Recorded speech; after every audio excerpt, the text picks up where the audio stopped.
Welcome to Business as a Magical Practice, where your business is the vehicle for your self-integration and soul evolution. My name is Sam Garcia, and I'm the founder of Dirty Alchemy Digital Marketing. And I'll be guiding you through how you can use your business as a spiritual practice and what magical businesses are doing to hit their goals and change the world. Together, we'll be relating the mystical to the world of business so that our work can unite spirit and matter, shadow and light, conscious and unconscious.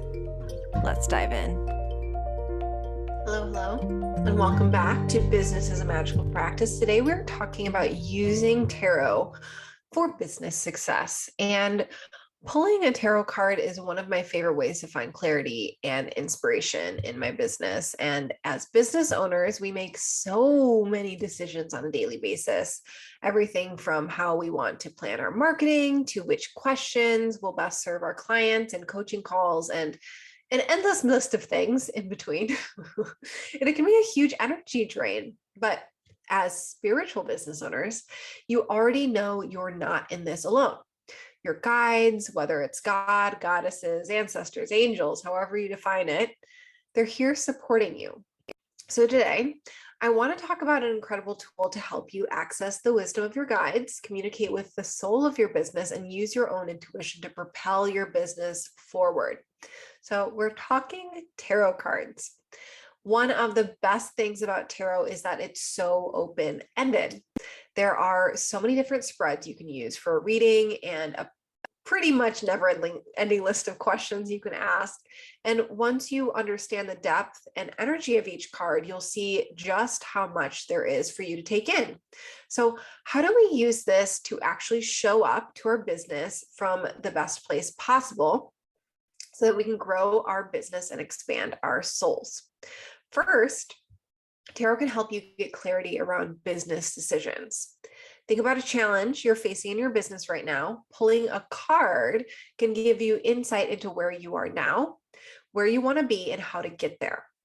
Sometimes what we really need is perspective, gaining new perspective about where you're at right now and what your challenges actually are, not just the complications you can see or the barriers you're focused on.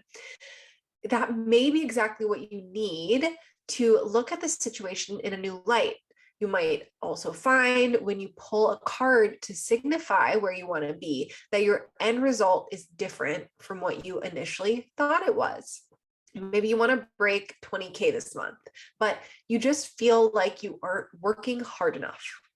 The cards might show you that what's standing in your way isn't the amount of work you're putting in, but your relationship with your current clients.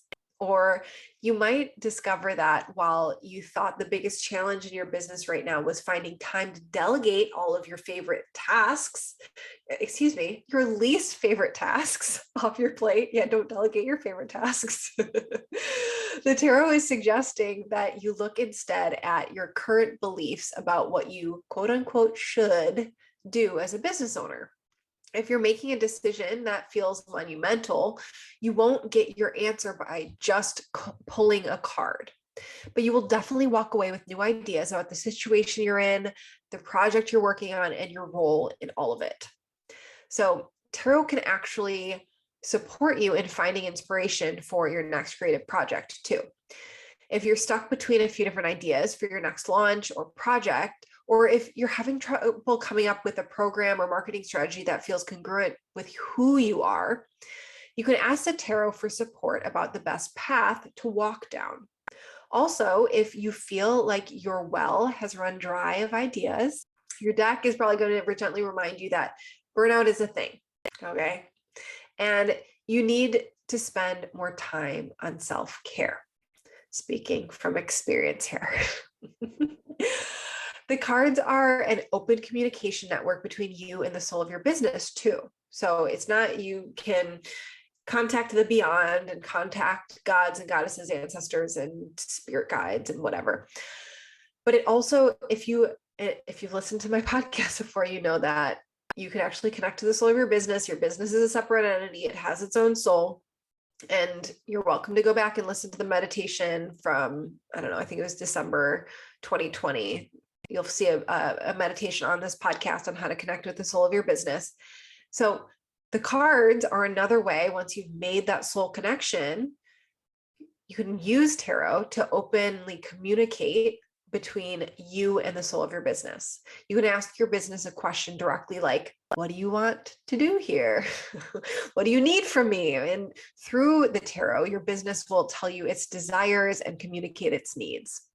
It's a great way to create that relationship with your business where you're fully tuned into its energy as something that exists outside of yourself.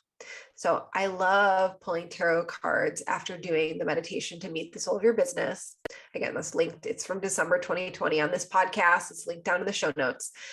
And that's specifically because it really creates that communication network so information can flow back and forth between your soul and your business's soul, especially if you're someone who's like, is that my ego or is that my intuition? You could actually use the tarot as this more clean slate, this cleaner communication channel than like what's actually just going on in your mind. So just to quickly summarize, because there's a lot here, tarot can help you get clarity, find inspiration for your next creative process, and talk to the soul of your business directly. Tarot's having something of a moment right now, which is amazing. Even people who are 90% muggle are using tarot cards. And with this upsurge in people using tarot cards, this means there are a lot of misconceptions floating around for sure. So I want to tackle 3 myths I see come up again and again when it comes to using tarot cards. I'll also be sharing my favorite decks and guidebook down below in a second. So after that, we're also going to share a little simple tarot spread you can use today. If you're brand new to tarot or you haven't touched your tarot deck in months or years, if you want to dip your toe in again, we're going to get to that today. Then I can share a ritual to help you build a connection with your deck specifically. And finally, we're going to talk about how you can make tarot a daily habit in your life and business. Okay, ready? I know it's a lot today. It's a lot, but it's great. But again, everything I'm sharing today will be in the show notes. So you're welcome to take notes. You're going to remember things better if you take notes, but it is all in the show notes. So you can come back to this later. So myth number 1 I see is that you need to hire a professional tarot reader. There are so many brilliant and talented tarot readers out there who you should absolutely hire if that's super fun for you, especially if you're facing a significant challenge. Having the intuition and expertise of someone who understands every archetype of the card and who has the wisdom from doing this 100 times before can be exactly what you need to break up your problem and move forward. And obviously, professional tarot readings are going to have a level of knowledge of the cards and how they work together that you're not going to find anywhere else. But you don't need to hire an expert if you want an accurate reading. You don't even need to invite over your one friend who's a total whiz at tarot, a total tarot nerd. Although obviously it's really fun to have a witchy celebration where a group of people get together and give each other readings. Even if you've never had a tarot reading done before and you know nothing, basically nothing about what any of the cards mean, you can give yourself an accurate reading. It might not be as expansive as what you get from a professional, but you can still learn so much. And all it takes is 3 things: a tarot deck, a guidebook, and your intuition. Okay, that's all you need. So I did want to share some of my favorite decks, and I have them. If you're watching on YouTube, I have them, or I have some of them. I didn't have all of them in my office, but the first one is the Smith White Tarot deck, and it's probably the most well-known. And side note, you may also hear it called the Rider-Waite deck.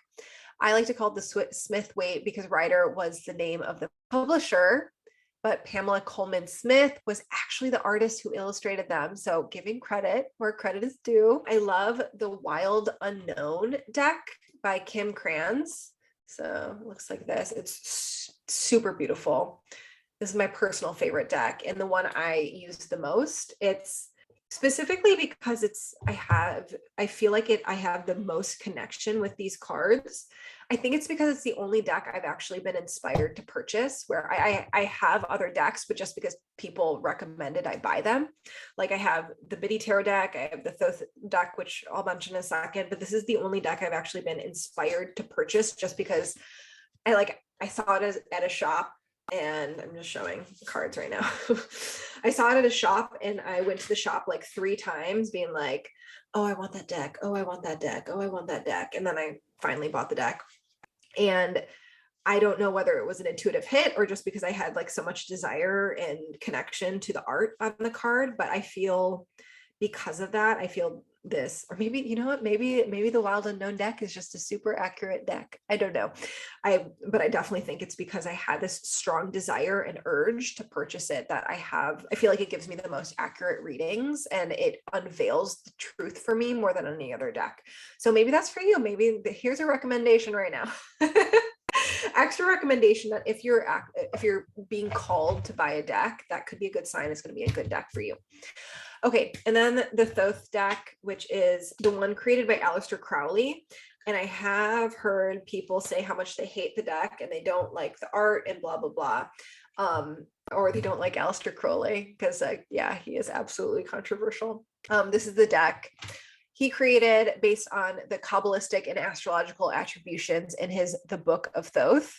So it is, in terms of extreme magical insight infused into a deck, that's an amazing deck for that. And the guide associated with it is just like poetry and a treasure trove for sure. And if you have a deck you love, definitely head over on Instagram at The Dirty Alchemy and share it with me. I love finding new decks. I'm never opposed to buying a new deck. So if there's one that you absolutely love, please tell me. I will probably get it. And by the way, if you think you need to wait until someone gives you a tarot deck to have one, I'm talking about this later in the episode. So just hold your horses. So once you have your cards, you need a guidebook, and you can find that for free online. Once you pull a card, you can look it up, and there are tons of free resources to help you understand what it means. And most of the time, there will be a guidebook with any tarot deck that you buy. Like it will just come with a guidebook for the cards. I also love using Biddy Tarot's website because she has all the card meanings on there laid out in a really accessible way. She also has the Ultimate Tarot Guidebook, that's what it's called, which you can buy instead of having to look up each card individually in Google or wherever. So that's my personal favorite. And there are also so many other guidebooks out there too, online courses, all the things for tarot. And then finally, you need your intuition. This is how the universe or your guides or whoever you're tapping into are going to communicate through. They're going to communicate through you. So your intuition is going to be your guide for which cards you choose and how you interpret them. So before I pull a card, I always start by centering. I'll take a few deep breaths and tuning into my heart space. I might do like cut my cords a few times and really like set the energy in the room. And then getting focused on the moment and centered in your intentions helps you tap into your intuition. I will also add that if you're using the tarot to do a reading for your business, you will probably hear the voice of the spirit of your business come through. And that might feel the same way as your intuition feels, or it might feel different. After you do a few readings, you'll start to get more clear on the ways that the spirit of your business is communicating with you, and you'll get better in general at discerning where the insights are coming from, whether that's your intuition or your mind or your guides or the soul of your business. Yeah, so practice makes clarity, brings clarity there. So that's all you need to do an effective reading. Get your deck, your guidebook, and just get ready to tune in. Which brings me to the next myth. You have to follow the guidebook perfectly. When you're first starting out, you'll want to keep that guidebook close by, especially as you're memorizing the cards and learning what the different suits and numbers mean. But once you start to get familiar with the symbols in your deck and you turn into the energy of each card, you start to feel what the card is telling you. And that's especially going to happen if you're pulling multiple cards next to each other. You'll start to feel into their energies and see how they play off of each other. So don't be afraid to play around with your own interpretations as long as you actually know what the card means to begin with. Like, Don't just start coming up with random ideas of what the card mean that aren't based on anything, but do let your intuition and the unspoken energy of the cards guide you in your understanding. And honestly, even if you don't ever read a guidebook, and you can do straight up meditations with cards, and just if like do a cacao ceremony or get into a meditative state and do a meditation with the card, and it can actually communicate with you. So realize that there's magic in that too. If you don't ever want to fucking use a guidebook, that's totally fine. Okay, third myth is someone needs to gift you your first tarot deck. I didn't know this one until I hadn't heard it until recently, actually, and that I found out it's a super common myth, and I think it's really dumb. Obviously, tarot can be a really meaningful gift, and it's fun to give your witchy friend a deck that's meaningful to you, but no, you do not have to wait around for someone to gift you a deck. We're so often told as women that we just need to wait around for someone else to give us something or make a decision for us, but you can absolutely take charge of your own happiness here and your own magic here and buy whatever fucking deck you want. And as I mentioned, like, I actually think that the Wild Unknown tarot deck is the most accurate one for me. And a part of that was because I personally was drawn to it. That wouldn't have happened if I was waiting around for someone else to buy me a deck. In fact, buying your own deck can be empowering. You can feel into the energy of different decks and see which one resonates with you the most before you buy it, right? So anyways, here is a simple spread for insights into your latest business goal. So think about the biggest project in your business right now. Maybe it's a launch, or maybe it's a new email you're writing, or a proposal you're sending out to a client, and what your goals you want to achieve through that project. Maybe you're about to launch a program and you want to create 25 new clients, or maybe you just launched a new coaching package that you hope will create 25 grand this year. Once you shuffle and cut your deck, so let me slow down. I'm going fast today, you guys. You first want to tune into that, what you're actually asking about, tune into what that goal is, what the end result is that you want. Then get your deck and shuffle and cut your deck, and you're going to pull 3 cards. The first card is what you aspire to. The second card is what is standing in your way. And the third card is how you can overcome this to reach your goal. And this ritual is going to be in the show notes for you to reference later. So save this one. And so it's really as simple as that. So think about your goal, think about what you want to get out of it, and then shuffle and cut your deck, pull 3 cards. And the first one is what you aspire to, what is standing in your way, and how you can overcome this to reach your goal. So you're just going to interpret the cards. You're going to take the lessons from the cards, whether that's through your intuition, through a guidebook, or otherwise. And finally, we're doing a few different things today. I wanted to share my 3 favorite cards for business owners, like what I get really excited about when I pull them. So you can keep note, and if they come up for you during a reading. The first one is Queen of Pentacles. And I see this card come up all the time for clients, and it makes me so happy. The card is for prosperity and security and of having it all. When you see the Queen of Pentacles as an entrepreneur, it means you're doing a good job. Like, bitch, you doing a good job. Bitch, you doing a good job. Anyone else seen that reel? Okay, moving on. You're doing a good job nurturing your business and your family, whether that means your children, relationship, friendships, or fur babies. The next one is the Ace of Wands. This is the card of new ideas with a ton of potential. I often pull this card when I've started working on a new project, and it's how I know I'm on the right path. It's a confirmation that whatever you're going on, you're working on, has the potential to grow into something amazing. So it's a good signal that you should continue to bring your project to life. And third card I love when I draw is the Empress. So this is a card of both femininity and enlightenment. So it's no surprise that it comes up frequently for spiritual business owners. The Empress is telling you to trust in the sacred and follow your intuition. She's also the card of your subconscious and mysteries. So If you keep finding yourself looking for the perfect marketing funnel or the exact right thing to post on social media, she might be urging you to allow yourself to not have all the answers, but instead to trust yourself and go with what feels right. Okay, so finally, here is a simple ceremony to help you get acquainted or reacquainted with your tarot deck if it's been a while or if you're new to it. So again, this is in the show notes. You can come back to it again, but listen now so you can know a little bit about the process and you can prepare for it.